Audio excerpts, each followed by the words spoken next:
अब तक हमने अध्याय 2 के अंतर्गत अर्थव्यवस्था का अर्थ, उसके लक्षण, विशेषताएं तथा उसके प्रकारों के बारे में अध्ययन किया। अब हम अर्थव्यवस्था के प्रकार को डीपली अर्थात जिसके अंतर्गत उसकी विशेषताएं, गुण, दोष, इसके बारे में अध्ययन करेंगे। आइए हम अर्थव्यवस्था का पहला प्रकार पूंजीवाद के बारे में अध्ययन करेंगे। इस अर्थव्यवस्था का प्रारंभ 18वीं शताब्दी में इंग्लैंड में हुई औद्योगिक क्रांति के परिणाम स्वरूप हुआ। पूंजीवाद आर्थिक संगठन की वह प्रणाली होती है जिसके अंतर्गत उत्पत्ति के साधन पर निजी स्वामित्व होता है तथा इन साधनों को लाभ अर्जित करने के उद्देश्य से विभिन्न कार्यों में प्रयोग करने की स्वतंत्रता होती है। मतलब क्या बताया गया है कि पूंजीवादी जो अर्थव्यवस्था है उसका जन्म कब हुआ है? 18वीं शताब्दी में हुआ। इंग्लैंड में जो औद्योगिक क्रांति हुई उसके परिणाम स्वरूप पूंजीवादी अर्थव्यवस्था का उदय हुआ। पूंजीवादी अर्थव्यवस्था के अंतर्गत उत्पत्ति के साधन क्या होते हैं? भूमि, श्रम, पूंजी। इनकी मदद से व्यक्तियों द्वारा कार्य करवाकर अधिक से अधिक लाभ प्राप्त करके जो स्वामित्व समझा जाता था, जो कार्य किया जाता था, उस कार्य का स्वामित्व किसका होता था? निजी व्यक्तियों का होता था। वह कार्य निजी स्वामित्व के अंतर्गत आता था, वह होता था पूंजीवाद। मतलब उत्पत्ति के साधनों के द्वारा अधिक से अधिक कार्य करवाकर उस पर निजी स्वामित्व वाले व्यक्तियों का अधिकार हो जाता था, वह होता था पूंजीवाद। ठीक इसकी परिभाषा GDH कोल के अनुसार पूंजीवाद लाभ प्राप्त करने के लिए उत्पादन की वह प्रणाली है जिसके अंतर्गत उत्पादन के उपकरणों एवं पदार्थों पर निजी स्वामित्व होता था। मुख्यतः मजदूरी के बदले में काम करवाने के लिए श्रमिकों की सहायता से उत्पादन किया जाता था और उत्पादन पर पूंजीवादी स्वामी या स्वामियों का अधिकार होता था। मतलब जैसे मैंने ऊपर बताया है कि पूंजीवाद में क्या होता है कि व्यक्तियों द्वारा कार्य करवाकर, उत्पत्ति के साधनों की मदद से व्यक्तियों द्वारा कार्य करवाकर अधिक से अधिक लाभ प्राप्त किया जाता है और उस किए गए उत्पादन पर किसका स्वामित्व होता था? निजी स्वामित्व वाले व्यक्तियों का, उन पूंजीवादी स्वामियों का अधिकार होता था, वो होता है पूंजीवाद। ये हुई पूंजीवाद की परिभाषा और उसका अर्थ। अब हम पूंजीवाद की विशेषताओं के बारे में अध्ययन करेंगे। अब पूंजीवाद की पहली विशेषता है केंद्रीय योजना का अभाव। पूंजीवाद की एक महत्वपूर्ण विशेषता इसमें किसी भी प्रकार की केंद्रीय आर्थिक योजना का न पाया जाना है। यह प्रणाली हजारों लाखों व्यक्तियों की स्वतंत्र क्रियाओं पर आधारित रहती है। विभिन्न व्यक्तियों की इन क्रियाओं में कीमत यंत्र के द्वारा समन्वय स्थापित किया जाता है। उत्पादक उत्पादन संबंधी निर्णय स्वतंत्र रूप से ले लेते हैं, परंतु कीमत यंत्र के द्वारा उपभोक्ता उत्पादन संबंधी निर्णयों को प्रभावित किया करते हैं। अर्थव्यवस्था में जिन वस्तुओं की मांग होती है उन्हें अधिक मात्रा में तथा जिन वस्तुओं की मांग कम होती है उन्हें उत्पादित किया जाता है। इसी प्रकार पूंजीवादी अर्थव्यवस्था जो देखने में अनियोजित प्रतीत होती है, वास्तव में पूरी तरह से नियोजित होती है। मतलब क्या बताया गया है कि इसके अंतर्गत केंद्रीय योजना, किसी भी प्रकार की कोई योजना नहीं बनाई जाती है। जैसे वस्तु की मांग होती है उस प्रकार वस्तु का उत्पादन किया जाता है जिससे कि ज़्यादा से ज़्यादा मात्रा में लाभ प्राप्त किया जा सके। तो एक प्रकार यह देखने में तो ऐसा लगता है कि यह एक अनियोजित होती है, लेकिन यह पूरी तरह से कैसी होती है? नियोजित प्रणाली होती है, जिसके अंतर्गत जिस प्रकार व्यक्ति की आवश्यकता होती है उस प्रकार उसे वस्तु की पूर्ति कराई जाती है। इस प्रकार इसमें क्या होता है, किसी भी प्रकार की कोई योजना नहीं बनाई जाती कि इस टाइम पर, इस समय पर हमें इतनी ही मात्रा में वस्तु का उत्पादन करना है, इसी प्रकार की वस्तु का उत्पादन करना है। वर्तमान समय की मांग को देखकर, व्यक्तियों की मांग को देखकर वस्तु का निर्माण किया जाता है। इस प्रकार से इसमें केंद्रीय योजना का एक प्रकार से अभाव होता है। ठीक है, यह हुआ हमारा पहला पॉइंट। अब दूसरा पॉइंट है निजी संपत्ति का अधिकार। पूंजीवाद के अंतर्गत प्रत्येक व्यक्ति को संपत्ति प्राप्त करने, रखने, प्रयोग करने तथा उसका क्रय विक्रय करने का पूर्ण अधिकार होता है। इसके साथ साथ इस व्यवस्था में निजी संपत्ति को उत्तराधिकारियों को हस्तांतरित करने का अधिकार प्राप्त होता है। मतलब क्या है कि जो निजी संपत्ति का अधिकार पूंजीवाद के अंतर्गत क्या होता है कि प्रत्येक व्यक्ति को अपनी संपत्ति रखने का, उसका प्रयोग करने का अधिकार होता है। वो चाहे तो अपनी संपत्ति क्रय विक्रय करने में भी उसका अधिकार होता है और साथ ही साथ जो है उसकी संपत्ति अपने उत्तराधिकारियों मतलब पुत्रों के पुत्रों को हस्तांतरित करने का भी उसका अधिकार प्राप्त होता है पूंजीवाद के अंतर्गत। ठीक, अगला पॉइंट है आर्थिक स्वतंत्रता। पूंजीवाद में व्यक्तियों को आर्थिक स्वतंत्रता प्राप्त होती है, जिसके अंतर्गत व्यवसाय की स्वतंत्रता, ठेका करने की स्वतंत्रता, चुनाव करने की स्वतंत्रता सम्मिलित होती है। व्यवसाय की स्वतंत्रता का अर्थ व्यक्ति अपनी इच्छा अनुसार किसी भी व्यवसाय को सरकारी नियमों के अंतर्गत करने में स्वतंत्र होता है। ठेका करने का आशय कि एक व्यक्ति दूसरे व्यक्ति को किसी भी प्रकार का आर्थिक ठेका कर सकता है। चुनाव की स्वतंत्रता से तात्पर्य किसी भी व्यक्ति अपनी निजी संपत्ति का प्रयोग करने के लिए स्वतंत्र होता है। मतलब क्या बताया कि आर्थिक स्वतंत्रता के अंतर्गत पूंजीवाद में व्यक्तियों को 3 प्रकार की स्वतंत्रता दी गई है।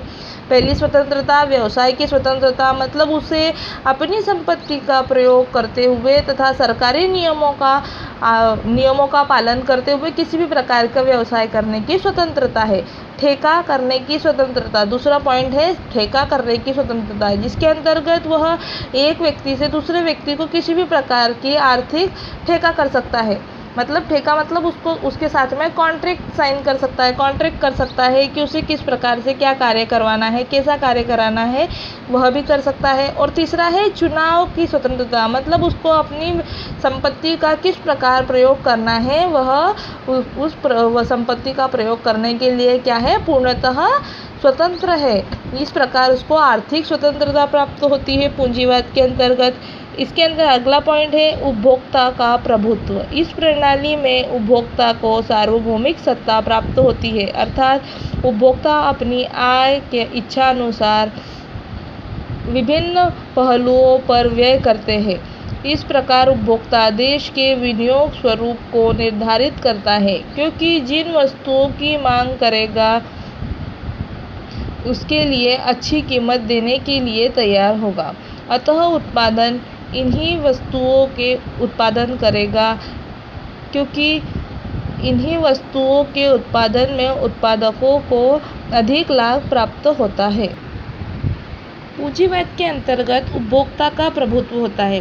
मतलब कैसा, उपभोक्ता क्या करता है, अपनी आय मतलब वो उसकी जो कमाई होती है उसको किसके लिए खर्च करता है, अपनी आवश्यकताओं की वस्तु, अपनी वस्तु जो वस्तुएं चाहिए उसकी इच्छा अनुसार उस वस्तु को खरीदने के लिए अपनी आय का क्या करता है, व्यय करता है। और साथ ही जब उसे वो वस्तु खरीदनी होती है, वो वस्तु उसके लिए आवश्यक होती है, उसके लिए वह अच्छी से अच्छी कीमत भी देता है। इसके लिए क्या होता है, जो उपभोक्ताओं की आवश्यकता होगी उसी अनुसार उत्पादक क्या करता है, अपनी वस्तु के निर्माण करता है और उसके द्वारा ज़्यादा से ज़्यादा, अधिक से अधिक लाभ प्राप्त करता है। अगला पॉइंट है लाभ उद्देश्य। लाभ पूंजीवाद की सभी संस्थाओं का हृदय कहा जाता है। लाभ की आशा से ही साहसी व्यावसायिक जोखिम करने के लिए तैयार होता है। उद्योगों को अधिक कार्यकुशलता से चलाने तथा उसमें सुधार करने की प्रेरणा देने वाली शक्ति ही लाभ है। पूंजीवाद समाज की सभी उत्पादन इकाइयाँ लाभ के उद्देश्य से संचालित की जाती है। मतलब कोई भी व्यवसाय हो वह किसके लिए किया जाता है, लाभ प्राप्त करने के लिए, लाभ के उद्देश्य से वह व्यवसाय किया जाता है। कोई भी कार्य जो होता है वह उसमें जोखिम लेकर लाभ प्राप्ति के लिए ही वह प्रारंभ किया जाता है। अब इसके अंतर्गत भी क्या किया जाता है, पूंजीवाद में भी यह महत्वपूर्ण विशेषता होती है कि हमें अधिक से अधिक लाभ प्राप्त करना है। हमारा कार्य जो है उद्योगों के द्वारा कार्य कुशलता से व्यक्तियों की मांग को पूरा करके अधिक से अधिक लाभ प्राप्त किया जाए, यह पूंजीवाद की प्रमुख विशेषता होती है। कीमत यंत्र। पूंजीवादी अर्थव्यवस्था में कोई भी व्यक्ति या संस्था अर्थव्यवस्था के कार्य संचालन में संबंध में नियोजित ढंग से कार्य नहीं लेती है। वास्तव में पूंजीवादी अर्थव्यवस्था में आर्थिक कार्यों के संचालन का कीमत यंत्र द्वारा संपादित होता है।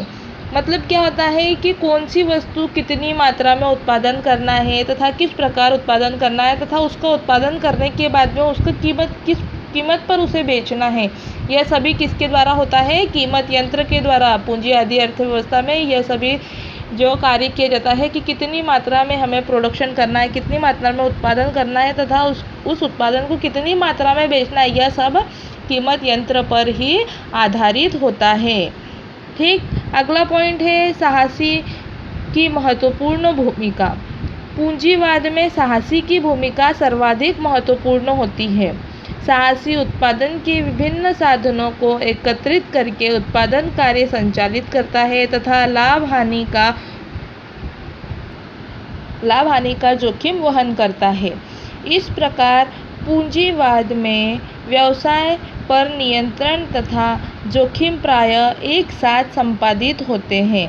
इसे पूंजीवाद का सुनहरा नियम कहा जाता है। पूंजीवाद का सुनहरा नियम किसे कहते हैं? साहसी की महत्वपूर्ण भूमिका, मतलब जो व्यक्ति क्या करता है, साहसी का कार्य, जो व्यक्ति जोखिम उठाता है, व्यवसाय में जो व्यक्ति जोखिम लेता है वह क्या कहलाता है, साहसी कहलाता है। और यह उसे पूंजीवाद का क्या कहा जाता है, सुनहरा नियम कहा जाता है। व्यवसाय में जोखिम कौन उठाता है, साहसी उठाता है, इसलिए उसे पूंजीवाद का सुनहरा नियम कहते हैं। अगला है प्रतियोगिता का संयोगीकरण।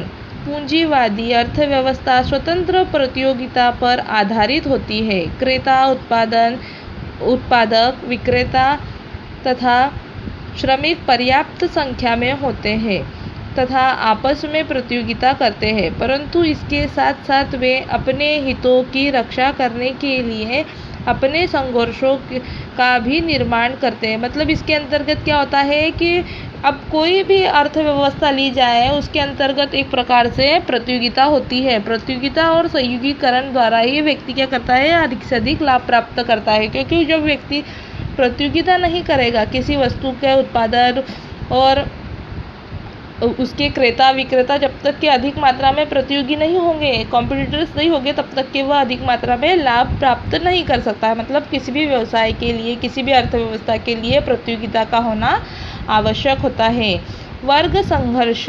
पूंजीवाद में आर्थिक सत्ता थोड़े से पूंजीपतियों के हाथों में केंद्रित हो जाती है। मतलब पूंजीपति मतलब जिनके पास ज़्यादा मात्रा में पूंजी होती है, जिसके फलस्वरूप समाज दो वर्गों में विभाजित हो गया है। मतलब पूंजीपतियों के कारण क्या होता है, वर्ग को दो भागों में बांटा गया है। एक और थोड़े से पूंजीपति होते हैं जिनके पास संपत्ति, शक्ति तथा उत्पत्ति के साधनों पर नियंत्रण होता है तथा दूसरे ओर श्रमिक वर्ग होता है। मतलब एक और कौन से व्यक्ति होते हैं, पूंजीपति व्यक्ति होते हैं, मतलब जिनके पास ज़्यादा मात्रा में क्या होते हैं, पूंजी होती है, और दूसरी ओर श्रमिक वर्ग, मतलब जो इन पूंजीपति वर्ग के यहाँ कार्य करते हैं। ठीक है, पूंजीपति श्रमिकों का शोषण करके अपने लाभ को बढ़ाना चाहते हैं तथा श्रमिक अपनी मजदूरी तथा कार्य की दशाओं में सुधार चाहता है। इस प्रकार पूंजीपति व श्रमिक वर्ग के हितों में परस्पर टकराव की स्थिति उत्पन्न हो जाती है, जिसके फलस्वरूप वर्ग संघर्ष बढ़ रहा है। मतलब वर्ग संघर्ष क्या होता है कि इसके अंतर्गत दो वर्गों में व्यक्तियों को बांट दिया गया है। एक जिनके पास उत्पादन के साधन ज़्यादा मात्रा में होते हैं अर्थात पूंजीपति व्यक्ति, और दूसरा है श्रमिक व्यक्ति जो अपने आवश्यकताओं को पूरा करने के लिए इन पूंजीपति व्यक्तियों के यहाँ क्या करते हैं, कार्य करते हैं और अपनी आवश्यकताओं को पूरा करते हैं। इस प्रकार ये हमारी 9 विशेषता हुई। किसकी? पूंजीवाद की ये 9 विशेषता हुई। अब हम पूंजीवाद के गुणों के बारे में पढ़ेंगे। पूंजीवाद के गुण। पूंजीवाद का पहला गुण है अकुशलता एवं अपव्यय का निराकरण। पूंजीवाद में स्वतंत्र प्रतियोगिता होती है, अतः बाजार में केवल वही उत्पादक बने रह सकते हैं जो कुशल हो। मतलब कोई भी व्यक्ति जब वो अपनी वस्तु का उत्पादन करता है तो वह वस्तु जब अच्छी होगी तभी वह वस्तु कहाँ आएगी, बाजार में आएगी, मार्केट में आएगी। और जब उस वस्तु की कुशलता, उस जो वस्तु अच्छी होगी, अट्रैक्टिव वस्तु होगी, वह वस्तु ग्राहक भी वही वस्तु खरीदना चाहेंगे। मतलब क्या होती है कि पूंजीवाद में क्या होता है, यह उसका गुण होता है कि इसके अंतर्गत क्या होता है, उत्पादक कैसे रहते हैं, एक जैसे बने रहते हैं और वह कुशल होते हैं। परिणाम स्वरूप प्रत्येक उत्पादक इस बात का प्रयत्न करता है कि अपनी वस्तु निम्नतर लागत पर उत्पादन कर सके। मतलब कोई भी व्यक्ति क्या चाहता है कि हम कम से कम उत्पत्ति के साधनों, उत्पादन के साधनों का उपयोग करके अधिक से अधिक उत्पादन कर सके। यह होता है पूंजीवाद का गुण। दूसरा है स्वचालित कार्यकरण। पूंजीवाद में समस्त आर्थिक कार्यकरण में सामंजस्य हेतु किसी नियोजन अधिकारी की आवश्यकता नहीं होती, वरन बाजार शक्तियाँ एवं कीमतों की क्रिया प्रतिक्रिया कीमत यंत्र द्वारा यह स्वतः हो जाता है। यदि किसी कारण असमायोजन होता है तो बाजार शक्तियाँ व कीमत यंत्र इन्हें समायोजित कर लेता है। मतलब स्वचालित कार्यकरण अपने आप क्या होता है, स्वचालित मतलब अपने आप, स्वतः चलित, स्वचालित। और इसे बोलचाल की भाषा में बोल सकते हैं कि अपने आप क्या हो जाता है, कार्य होता है। जैसे जैसे वस्तुओं का उत्पादन होता है वैसे वैसे क्या होती है, उनकी बिक्री होती है, क्रय विक्रय होता है। बाजार की शक्तियों द्वारा बाजार में उसकी मांग बढ़ती जाती है और उसका एक प्रकार से कीमत यंत्र स्थापित किया जाता है, कीमत लगा दी जाती है। ठीक, अगला है उत्पादन में वृद्धि तथा पूंजी निर्माण। इसमें निजी संपत्ति के अधिकार की वजह से व्यक्ति अधिकतम लाभ प्राप्त करना चाहता है, अतः अधिक उत्पादन करता है। उत्तराधिकार के अधिकार के कारण व्यक्ति अधिक बचत करते हैं, जिसे देश में पूंजी निर्माण को प्रोत्साहन मिलता है। इसके अंतर्गत क्या होता है कि निजी स्वामित्व होने के कारण क्या होता है, अधिक से अधिक मात्रा में लाभ प्राप्त करना, और अधिक से अधिक मात्रा में लाभ प्राप्त करते हैं तो इससे पूंजी का निर्माण होता है। ठीक, अगला है तकनीकी प्रगति। उत्पादक न्यूनतम लागत पर अधिकतम उत्पादन करके अधिकतम लाभ प्राप्त कर सकता है। ऐसा करने के लिए नई नई उत्पादन पद्धतियों तथा विभिन्न रीतियों का प्रयोग करते रहते हैं। इसमें तकनीकी प्रगति होती है। तकनीकी प्रगति मतलब अलग अलग प्रकार से अधिक उत्पादन करके, अधिक से अधिक उत्पादन करेंगे तभी तो अधिक से अधिक वस्तु का क्या होगा, विक्रय होगा, और अधिक से अधिक वस्तु विक्रय होगी तो अधिक से अधिक लाभ प्राप्त होगा। मतलब नई से नई तकनीकी का प्रयोग करके अधिक से अधिक उत्पादन करके ज़्यादा मात्रा में लाभ प्राप्त करना, यह भी उसका एक प्रकार से गुण होता है पूंजीवाद का। योग्यता अनुसार पुरस्कार। जो उत्पादक जितना अधिक योग्य तथा जोखिम उठाने वाला होता है उसे उतना ही अधिक लाभ प्राप्त होता है। इस प्रकार उत्पादकों को योग्यता अनुसार पुरस्कार मिलता है। मतलब योग्यता अनुसार जो व्यक्ति जितना अधिक कार्य करता है उतने अधिक उसको क्या मिलता है, पुरस्कार मिलता है। जो जितना जोखिम उठाएगा उतना ही उसे क्या प्राप्त होगा, लाभ प्राप्त होगा। अगला पॉइंट है जीवन स्तर में सुधार। पूंजीवाद में अधिक उत्पादन के कारण लोगों को आय अधिक होती है, व्यक्ति को सस्ती कीमतों पर वस्तुएं उपलब्ध हो जाती हैं, जिसके फलस्वरूप व्यक्तियों का जीवन स्तर ऊंचा होता है। मतलब पूंजीवाद के कारण क्या होता है कि सभी व्यक्ति वर्गों को अच्छी से अच्छी वस्तु सस्ती कीमतों पर उपलब्ध हो जाती है, जिससे कि उनका जीवन स्तर ऊंचा उठता है। अगला है अधिकतम संतुष्टि। पूंजीवाद में उपभोक्ताओं को सार्वभौमिक सत्ता प्राप्त होती है, अर्थात उपभोक्ताओं जिन वस्तुओं का जितनी मात्रा में उपभोग करना चाहते हैं, उत्पादक को उस वस्तु का उत्पादन करना पड़ता है, अतः उपभोक्ताओं को अधिकतम संतुष्टि प्राप्त होती है। अधिकतम संतुष्टि मतलब क्या होता है कि उपभोक्ता जो वस्तु चाहते हैं उन्हें उस वस्तु का उत्पादन करके वह वस्तु उन्हें दी जाती है। इस प्रकार से उनकी क्या होती है, संतुष्टि होती है। लोकतांत्रिक स्वरूप, पूंजीवाद का स्वरूप लोकतांत्रिक होता है क्योंकि उपभोक्ता का जनमत इस बात का निर्धारण करता है कि किन वस्तु का उत्पादन किया जाए तथा किस का नहीं किया जाए। इसके अतिरिक्त व्यवसाय की स्वतंत्रता, संपत्ति रखने का अधिकार इत्यादि लक्षण इसी प्रणाली को और अधिक मजबूत आधार प्रदान करते हैं। मतलब क्या है कि लोकतांत्रिक स्वरूप, जब भी हम कोई व्यवसाय करते हैं, कोई वस्तु का उत्पादन करते हैं, तो वह उत्पादन क्या होता है, व्यक्तियों की मांग, व्यक्तियों के समूहों की मांग के आधार पर होते हैं कि उनको किस प्रकार की वस्तु चाहिए तथा किस प्रकार की वस्तु नहीं चाहिए। इसके लिए इसका स्वरूप कैसा होता है, लोकतांत्रिक होता है। अगला पॉइंट है लोचपूर्ण तथा प्रावेगिक स्वभाव। पूंजीवाद का स्वभाव लोचपूर्ण होता है। पहले के पूंजीवाद तथा आज के पूंजीवाद में बहुत भिन्नता है। आज पूंजीवाद में पाई जाने वाली जो भी संस्थाएं हैं उनमें पहले से बहुत परिवर्तन हो गए हैं तथा आवश्यकतानुसार राज्य का हस्तक्षेप होता है। इसे लोचपूर्ण तथा प्रावेगिक गुण के कारण पूंजीवाद दुनिया की अधिकांश देशों में अपना अस्तित्व बनाए हुए है। मतलब क्या होता है, लोचपूर्ण मतलब जिसे कभी भी क्या किया जा सके, परिवर्तन किया जा सके, जिसमें आवश्यकता पड़ने पर परिवर्तन हो सके, वह होता है लोचपूर्ण। इस प्रकार से पूंजीवाद में क्या होती है, लोचपूर्णता का भी गुण पाया जाता है, जिसे समय आने पर उसकी आवश्यकता अनुसार क्या किया जा सकता है, परिवर्तित किया जा सकता है। यह हुए पूंजीवाद के गुण। अब हम पूंजीवाद के दोषों के बारे में अध्ययन करेंगे। पूंजीवाद के दोष। पूंजीवाद का पहला दोष है आर्थिक असमानता। कीमत यंत्र, निजी संपत्ति का अधिकार, उत्तराधिकार का अधिकार, स्वतंत्र व्यवसाय आदि की वजह से पूंजीवाद में आर्थिक असमानताएं बढ़ जाती हैं। इस आर्थिक असमानता की वजह से पूंजीवाद में अवसरों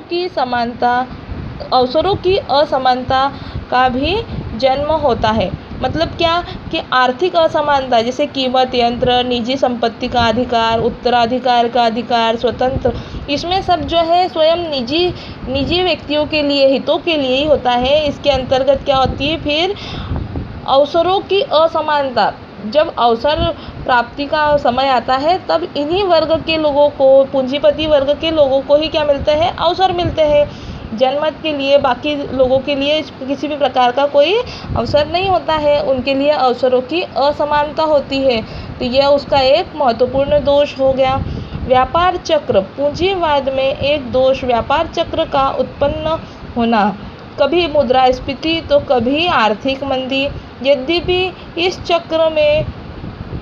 चक्र की कोई निश्चित अवधि नहीं होती है, फिर भी 7 से 11 वर्षों के अंतराल पर सामान्यतः अनेक देशों में इसकी पुनरावृत्ति पाई जाती है। मतलब व्यापार चक्र, कभी कभी व्यापार चक्र मतलब क्या होता है, कभी कभी व्यापार में बहुत अधिक मात्रा में वस्तुओं की बिक्री होती है, तो कभी कभी अकाल पड़ जाता है, कभी कभी उसमें आर्थिक रूप से मंदी आ जाती है। इस प्रकार से क्या होता है, व्यापार का कार्य क्या हो जाता है कि कभी कभी अच्छे से चलता है तो कभी कभी उसके अंतर्गत क्या जाती है, आर्थिक रूप से मंदी आ जाती है। तो इसके कारण कि एक प्रकार से एक निश्चित अवधि नहीं होती है कि यह 7 वर्ष में आएगा कि 11 वर्ष में आएगा, लेकिन यह व्यापार चक्र जो है निरंतर रूप से कई वर्षों के बाद में, 7 वर्ष 11 वर्ष के बाद में यह आता ही है। इसकी एक प्रकार से पुनरावृत्ति होती ही है।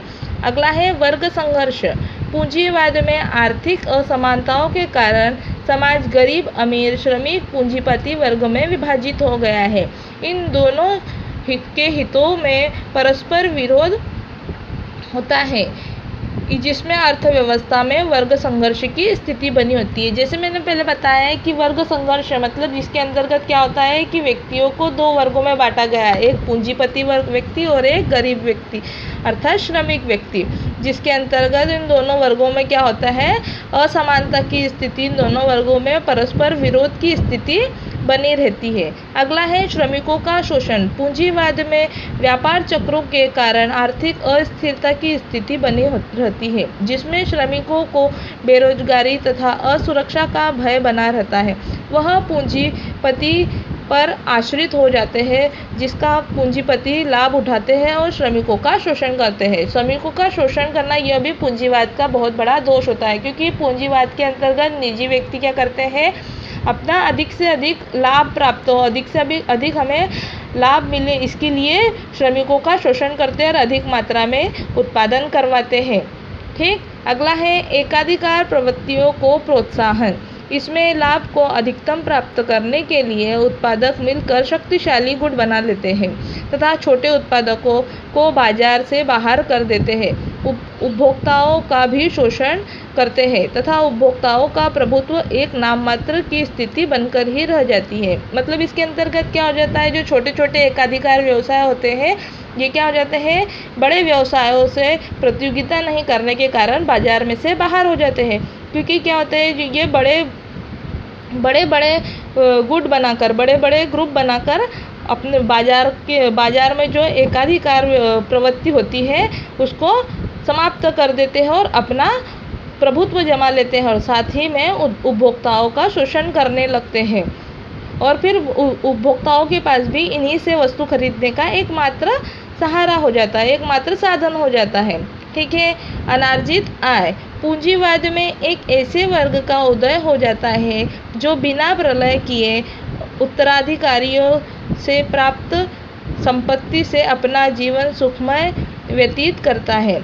इस प्रकार यह प्रणाली सामाजिक परिजीविका को बढ़ावा देती है। मतलब अनार्जित आय, इसमें क्या होता है कि ऐसे वर्ग का उदय होता है, ऐसा वर्ग निर्मित होता है जिसके अंतर्गत उत्तराधिकारियों में प्राप्त संपत्ति का जीवन कैसा होता है, संपूर्ण रूप से सुखमय व्यतीत करता है और सामाजिक परिजीविका को बढ़ावा मिलता है। मतलब समाज अपने कार्यों के लिए अपने आवश्यकताओं के लिए दूसरों पर निर्भर रहता है। अगला है सामाजिक कल्याण की उपेक्षा। पूंजीवाद में उत्पादक को अपने लाभ को अधिकतम करने के लिए ऐसी वस्तुओं का उत्पादन करते हैं जिनका सामाजिक कल्याण से संबंध नहीं होता। मतलब समाज के कल्याण से किसी भी प्रकार का कोई संबंध नहीं होता है। सामाजिक कल्याण की उपेक्षा पूंजीवाद के दोषों के अंतर्गत की गई है। प्रतियोगिता के अपव्यय। प्रतियोगिता के कारण उत्पादक अपनी वस्तु का प्रचार एवं विज्ञापन बड़ी धनराशि व्यय करते हैं। मतलब कोई भी व्यक्ति जब वस्तु का निर्माण करता है तो उसका क्या करता है, बड़ी मात्रा में प्रचार प्रसार करता है और उस पर बहुत ही धनराशि व्यय करता है और उसे छोटे उत्पादकों को बाजार से बाहर निकलने के लिए धन का बड़ी मात्रा में अपव्यय करते हैं। और उसके बाद में जो छोटे व्यवसाय होते हैं वह इस प्रकार की प्रतियोगिता का सामना नहीं कर पाते हैं, वो अपनी वस्तुओं का जो है प्रचार प्रसार विज्ञापन नहीं कर पाते हैं, जिससे कि उनकी वस्तुएं क्या रहती है, एक जगह कम मात्रा में बिक पाती है। अगला है पूंजीवादी युद्ध तथा साम्राज्यवाद। पूंजीवादी देशों में अपने उद्योगों को प्रोत्साहित करने के लिए विदेशी बाजारों पर नियंत्रण किया तथा अन्य देशों में साम्राज्यवाद स्थापित किया। वर्तमान में भी साम्राज्यवादी शक्तियों को नवीन रूप से विश्व शांति के लिए एक समस्या बनी हुई है। मतलब पूंजीवादी युद्ध तथा साम्राज्यवाद में मतलब क्या होता है कि जो विदेशों के बाजार होते हैं वहाँ पर अपने यहाँ के जो वस्तुएं निर्मित होती हैं उनको वहाँ भेजा जाता है तथा वहाँ की उन वस्तुओं को नवीनतम रूप देकर उसे हमारे ही देश में क्या किया जाता है, विक्रय किया जाता है। इस प्रकार से उनके मध्य क्या होता है, साम्राज्यवाद और पूंजीवाद के अंतर्गत यह दोष आता है। मतलब उनके मध्य जो है विदेशी बाजार नियंत्रण की स्थिति उत्पन्न होती है। यह हुए हमारे पूंजीवाद के दोष।